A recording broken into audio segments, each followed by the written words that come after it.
Hello students, today we are going to start with the poem The Road Not Taken by Robert Frost. Let's quickly read about the poet. Robert Frost was born on March 26, 1874. He was an American poet born in San Francisco, California. His work was initially published in England.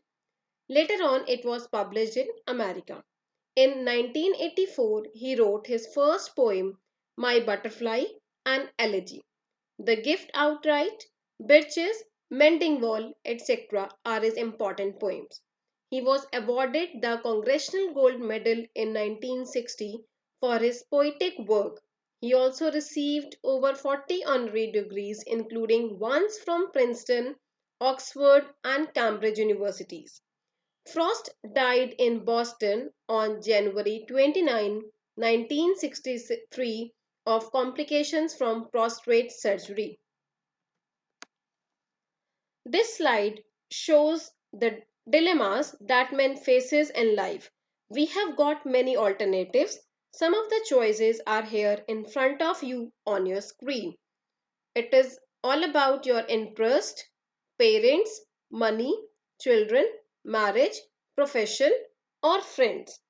Being an individual, we cannot take up all the choices, but whatever direction our life takes is determined by the choice made by us. In the journey of life, one can seldom come back to travel the roads not taken earlier. Let's quickly read the poem The Road Not Taken by Robert Frost. Two roads diverged in a yellow wood, and sorry I couldn't travel both. And be one traveller, long I stood, and looked down one as far as I could, to where it bent in the undergrowth. Then took the other, as just as fair, and having perhaps the better claim, because it was grassy and wanted wear. Though as for that the passing there had warned them really about the same, and both that morning equally lay in leaves, no step had trodden black. Oh, I kept the first for another day, yet knowing how way leads on to way, I doubted if I should ever come back. I shall be telling this with a sigh. Somewhere ages and ages hence, two roads diverged in a wood, and I took the one less travelled by, and that has made all the difference. Central idea of the poem. The poet Robert Frost tells us about the struggle an individual does while he or she takes decision in his life. The person in the poem has to decide whether to follow the crowd or to travel by the less traveled road. He chooses the road which many people had not taken before. He also wonders about the road that he had not taken. He thinks about the choice that he left and also what would have happened if he had made a different choice. Let's read the poem. Extract first. Two roads diverged in a yellow wood, and sorry, I couldn't travel both. And be one traveller, long I stood and looked down one as far as I could, to where it bent in the undergrowth. The poet comes across a road forking, or you can say dividing, into two.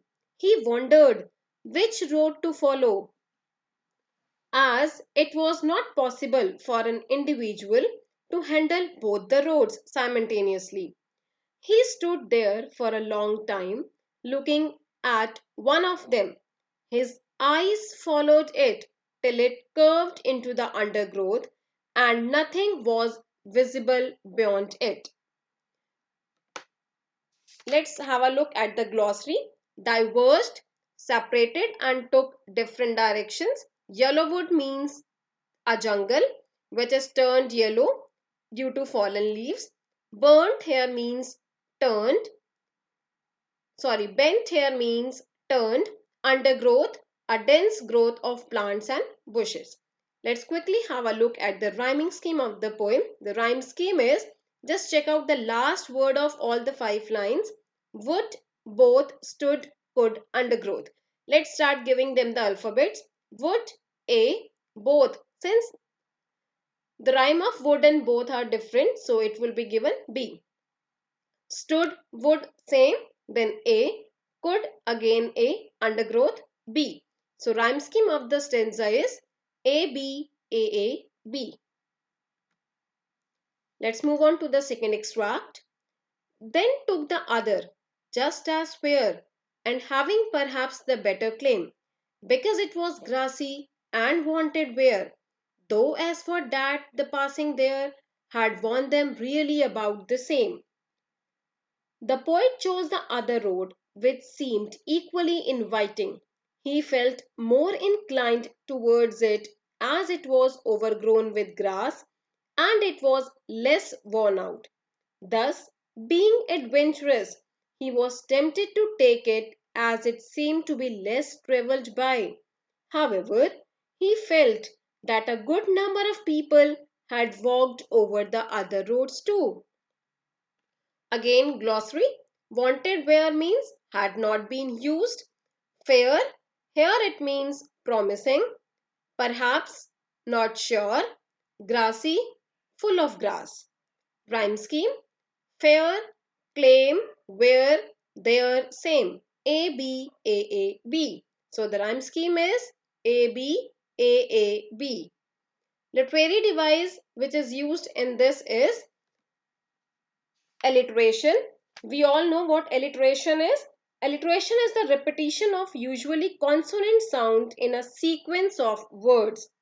So here, just go through the poem and you will see the words wanted where, grassy and wanted where. So here W sound is repeated. So that's all for today's class. Extract third and fourth will be in the next video. Thank you.